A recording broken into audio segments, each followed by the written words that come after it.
Big questions about Liam Cohen came up in a conversation, and I want to share with you the answers. What if Liam Cohen is just a good play caller? We'll talk about that today on Locked On Jaguars.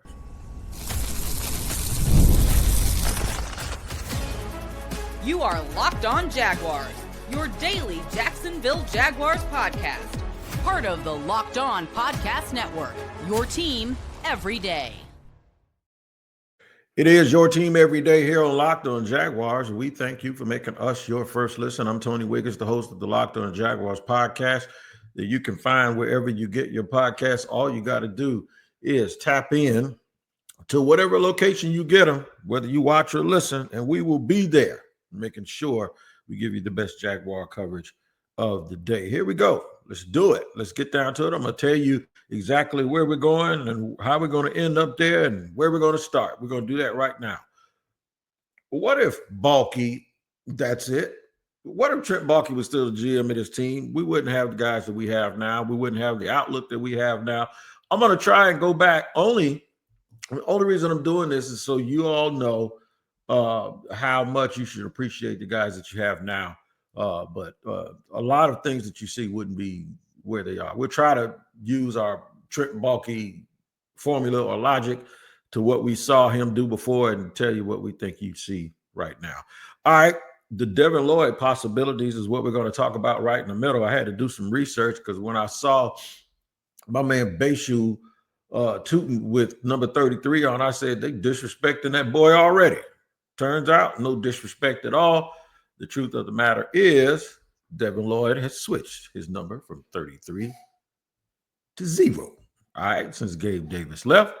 But still, there are still some questions about him, especially with Jack Kaiser playing the way moving around the way that he did in minicamp. We're going to start at the very top, though, the big Liam Cohen question. So let me tell you why I came up with this. Is because someone said, how can you give him credit solely for Baker Mayfield's success? Because if you do that, you're giving two people credit for that success. Dave Canales got a job the year before based on that. And the first thing that everyone talks about when the Jaguars got Liam Cohen is, well, look what he did for Baker. He can do the same thing for Trevor. He's not the one that started that whole thing with Baker. That was Dave Canales. That's why Dave Canales is the coach right now in Carolina. And not only is Dave Canales still getting credit for Baker Mayfield, Dave Canales is now getting credit for Bryce Young and his improved play. So he is getting credited with being like the quarterback whisperer, right? Along with Kevin O'Connell, who had a little bit of a rebirth for Sam Darnold, right? So it would be like Mike McDaniel getting credit if Sam Darnold has another good year. It would be like McDaniel getting credit for Sam Darnold when Kevin O'Connell was the one who actually was in charge when there was this transformation. And somebody brought that up to me and said, how do we know if Liam, we've never seen him. So I stopped him in mid-sentence, just like I just changed my tune. And I said, well, we did see him with a quarterback that looked all world in college who can't play, and that's Will Levis. And Will Levis actually got drafted in a year where he actually didn't really play very well, but he got drafted based on what he had done the prior season when Liam Cohen was actually still his coach. And that was probably part of the evaluation that made players go, no, it wasn't that. It was a coaching change, a different system. The other guy had him playing well. All right. So that tells me that bodes good for Trevor Lawrence. But what's happening is everyone is wanting this to be a copycat situation. And I don't think that's fair to Liam. I don't think it's fair to Trevor. I don't think it's fair to you as Jaguar fans. I think this thing is going to be their unique thing, and it's not going to be what you saw in other places. Jaguar fans were so hell-bent on making sure that they got a play caller for a head coach, and a lot of people in media and a lot of people that may have a lot to do with the decisions were thinking maybe the same thing, including Shad. But I'll tell you a team that seems like, and you don't have to look very far, a team that really seems like when it comes to this coaching thing and getting a new offensive coach every single year, the Bucs seem like they got it. And I know everybody's mad at Jason Light for the way it went down with Liam Cohen and all that, but I'm going to give them credit with something. We can't say, well, these dudes, just because they had one good year with a quarterback who had been considered a bust, it proves that they can coach. If we don't give credit to Tampa to proving that you can actually have a head coach who's a defensive-minded coach and actually be so good that you have to replace your offensive coordinator every year, and both of those guys end up being good because you know how to go pick them. Now, they're on their third offensive coordinator in 3 years. If it works again, then everybody will say, well, maybe they're on to something. I tell you the only thing they're on. They're just doing what the 49ers do. They're doing what the Rams do, but they're doing it from a different perspective. And this is the one I told Jaguar fans about if you'd have got a defensive coach. And now, trust me, I'm glad they got Liam Cohen. But what the Rams have been able to do and what the 49ers have been able to do is all of these dudes keep getting jobs away from those teams on the offensive side of the ball. So it appears that the reason why those franchises can afford it and they just keep on ticking is because the head coach is the offensive coach. So it doesn't matter who the offensive coordinator is. That's wrong, because most of those guys that are leaving those situations are going somewhere and they're proving themselves to be worthy as head coaches, like Kevin O'Connell. So what we need to look at is, it isn't the fact that they have a great head coach who just knows how to pick coaches and the system is just going to keep going or whatever. Because the Jaguars are now going to be in that situation where if they get to where we want them to get to, they're going to start losing coaches. They're going to lose coaches. And Liam Cohen will be the person that is still in charge, that's still running things, that keeps the consistency going. But he won't just keep it going because of his play calling and because it's his system.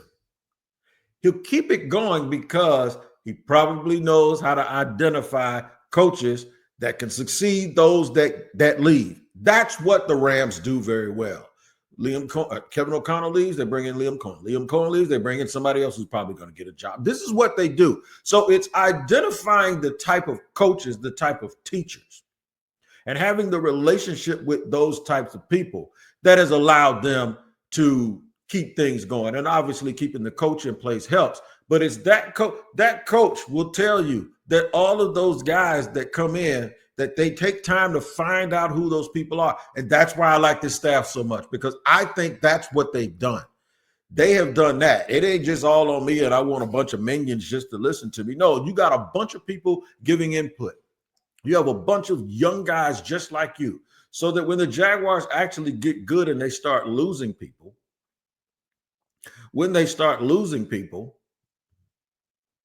they'll have in-house replacements or some sort of idea, and it may be based on history.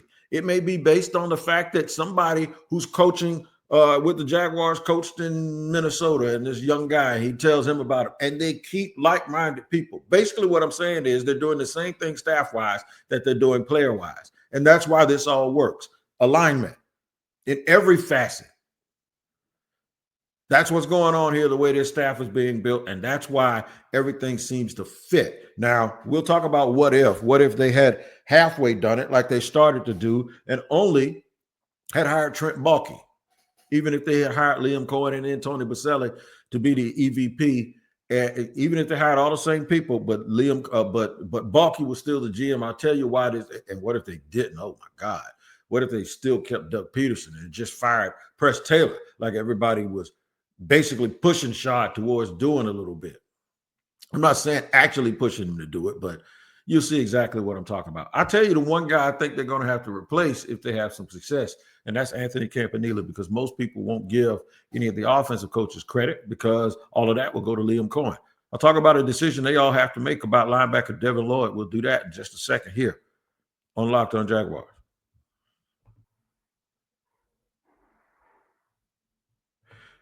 All right, today's show is sponsored and brought to you by our friends over at FanDuel. Man, the NBA playoffs are wild and they're in full swing, and every night delivers highlight-worthy performances, surprises, shifts, all of that stuff. There's a lot of teams that people thought were going to be gone. They look like they're going to advance. And FanDuel makes it easy to stay involved in all of that action before tip-off and live.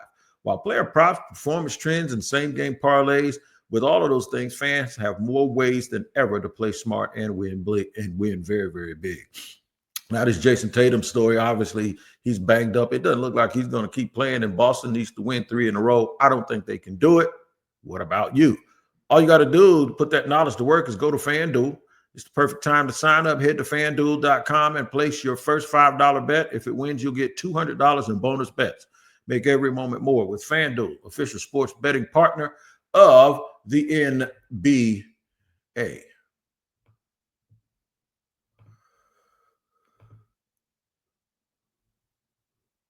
All right, moving along here on Locked On Jaguars, where it is your team every day. We thank you for making us your first listen. We're talking about one big Liam Cohen question, and I'll continue that a little bit before we get into Devin Lloyd and talking about Anthony Campanile and all of that stuff. The thing with Liam is we don't know. We think and we hope, but the truth of it all is that we don't know. We want to see it. I don't think Liam knows. Liam says we don't know what this thing's going to look like. That's the transparency I love, because that's exactly what he's supposed to say. Not necessarily supposed to say to the media, but if he's telling the truth, that's exactly what it is. And some might say he ain't seasoned enough to know that you can't say stuff like that because somebody will hold that against him. I don't mind somebody holding the truth against somebody, because I know that's easy for a person to stand on when they're principled. And they don't mind if you get mad at them about the truth. I think people get angry about the deception. Doug knew who was calling those damn plays last year. It was him and Press together. That's who it was. I hate when people say bullets. And everybody thought he was trying to protect Press. He was really trying to protect himself by being so coy about that, and y'all don't really get it. Because as long as I keep them guessing, they don't know what the truth is, right? He ran his mouth and talked about that thing, that play calling thing, and it started a whole mess. And the Jaguars haven't seen coaches get jobs, right? Because they haven't had enough success for this to be a place where people come here and hire folks. Hopefully that'll change, but it's going to start with Liam Cohen. It's going to start with them being efficient on offense and making no mistake about it. The defense will belong to Anthony Campanile. Complementary offense and defense, getting into the playoffs, enthusiasm, figuring out a way how to use Travis Hunter. All of those things are new. We don't know, but we think they'll be fine, at least offensively. And that's the only thing that people talk about. But I want to switch it to the defense, because I truly believe if the Jaguars get to where y'all want them to be, or where we all think they can be, I think Anthony Campanile is the first coach that is called out of here. He's going to be the head coach of the defense. They are going to play a mile. They're going to play 100 miles per hour. They're going to be all over the place. I can tell. I can feel it. I watched some Packers tape. I know where he comes from. He has that Vic Fangio in him. And then he's the tough as nails dude, man. Campanile is I call him the Joe Pesci of the group from Goodfellas, right? The Tommy of the group. He's the one that if we're all together and something starts, oh, yeah, and somebody's popping off, Anthony Campanile is the first one to be like, who you talking to? Get away from us. I'm telling you, he's a tough guy, and it's not an act. That is some real New Jersey, Northeastern stuff, and he coaches and sounds and talks the game of football the same way. So I think that it's going to be hard for them, if anything, to keep that up more than it is offense. Now, everybody always says you need an offensive coach because you don't want to keep changing the system. If your quarterback is good enough, it ain't gonna matter who comes in there, man. Look at how many offensive coordinators has that kid up in Buffalo had? Ain't nobody talking about that. Ain't nobody talking about how many offensive coordinators he had. What about Lamar Jackson? See, once your quarterback gets to a certain point, it don't matter who his offensive coordinator is. We do what we want to do. Not the quarterback, but I'm talking about the OC and the quarterback together. Sometimes replacing guys on defense is hard. Remember, Philly fired both of their coordinators last year. That's how they ended up with Fangio. And the dudes in Miami weren't even mad when Fangio left. They were like, good riddance. And they did the same thing in Denver. Good riddance. He ain't for everybody. I wonder how those guys feel now that Fangio dominated the playoffs and won the Super Bowl in the fashion that he did. Sometimes you just need to listen to coaches, man. Sometimes you need to listen. And I think that alignment stuff and the players understanding exactly what's expected of them, I believe that goes a long way into making sure that the coach-player relationship is maximized. That being said, I'm wondering what is the deal with Devin Lloyd. When I looked up and I saw Bayshoe tooting with number 33, I was like, what the hell is going on? Did a little research. I realized Devin Lloyd changed his number from 33 to 0. I thought that was a symbol that he was out of here, but obviously it wasn't. He's changing to number 0. That's also how many years he has left under contract, 0. And after this year, the 5th-year option was not picked up. So it leads me to bring up some possibilities of what's up with Devin Lloyd. One, I hope he plays lights out, and I hope he plays really, really well. He's a good kid. Good kid, works really, really hard. Just almost like Miles Jack is like, where do you play him? What's his position?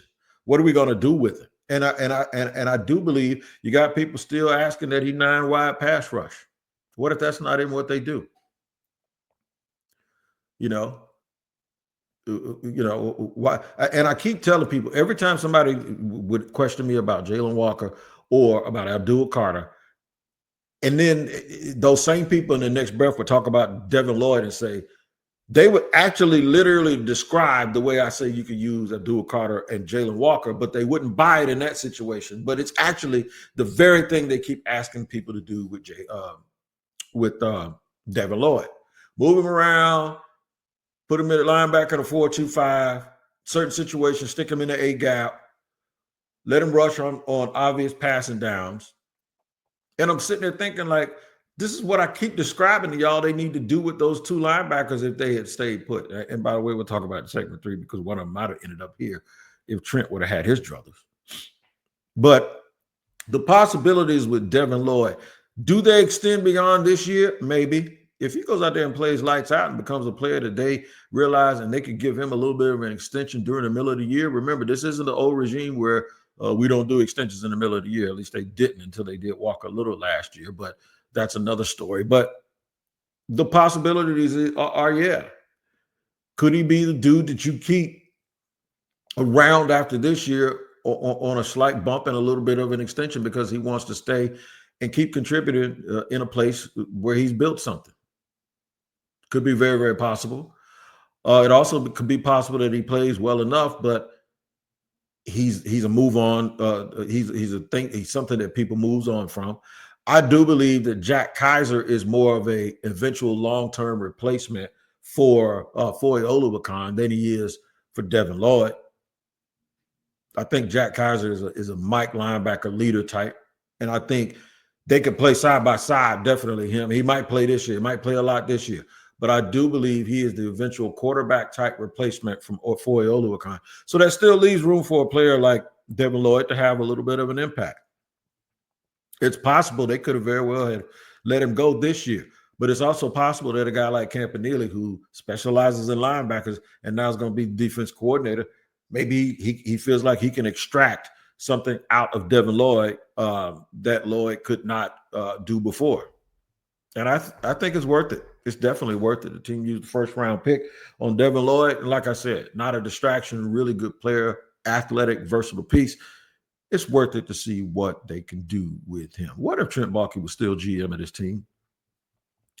I'm not doing what if just to start drama, and this ain't clickbait. This is to give you a chance to appreciate all the moves that this team has made ever since that day that Shad Khan decided he was going to move on from Trent Balky. Because if they had not, I'm going to tell you in just a second what would be going on here on the 3rd and final segment of Locked On Jaguars.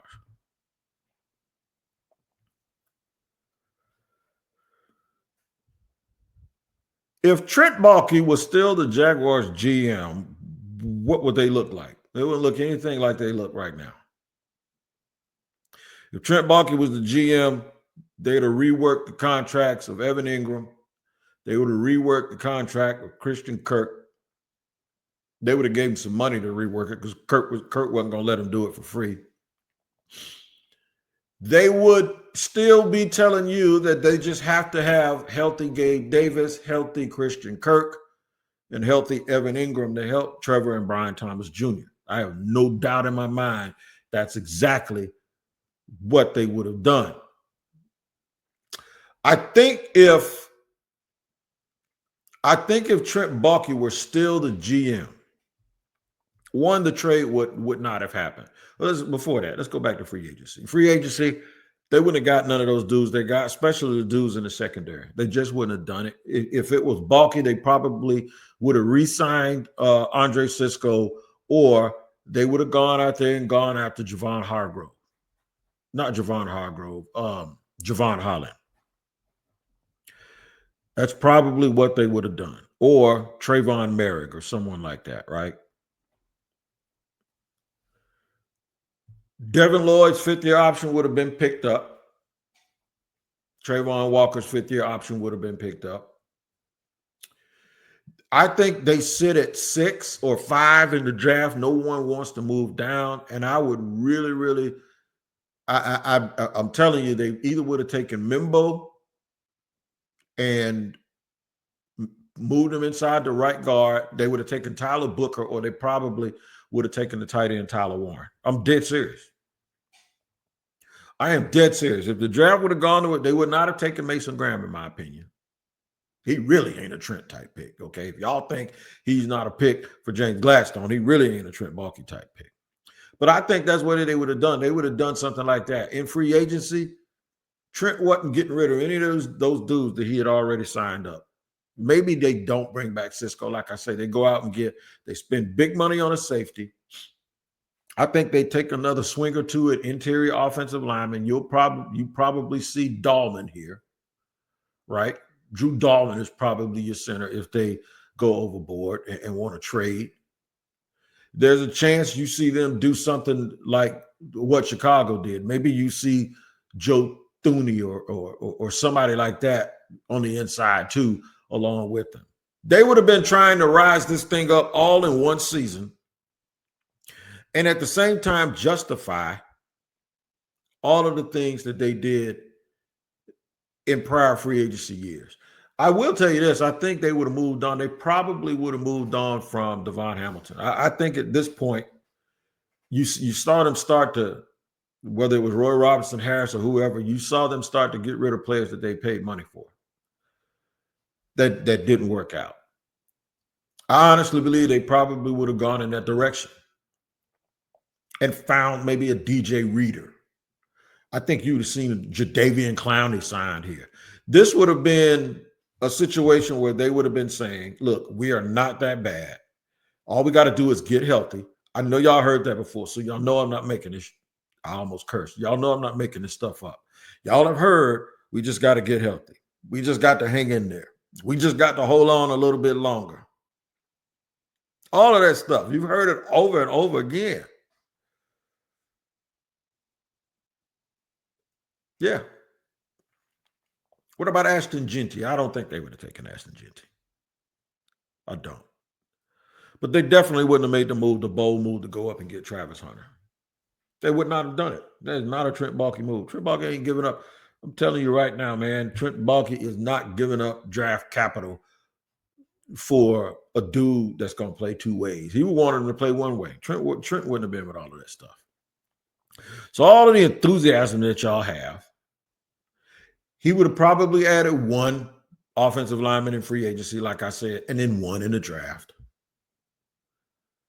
That's what he would have done. It would have been a patchwork situation. They'd have blamed it on whoever they fired, whether it be Ryan Nielsen, Doug Peterson, Press Taylor, and they hired a new coach. That's what it would have been, even if it would have been Liam Cohen. And it would have been a bad situation. You wouldn't hear the transparency. You wouldn't see it. You wouldn't see the videos the way that you're seeing them.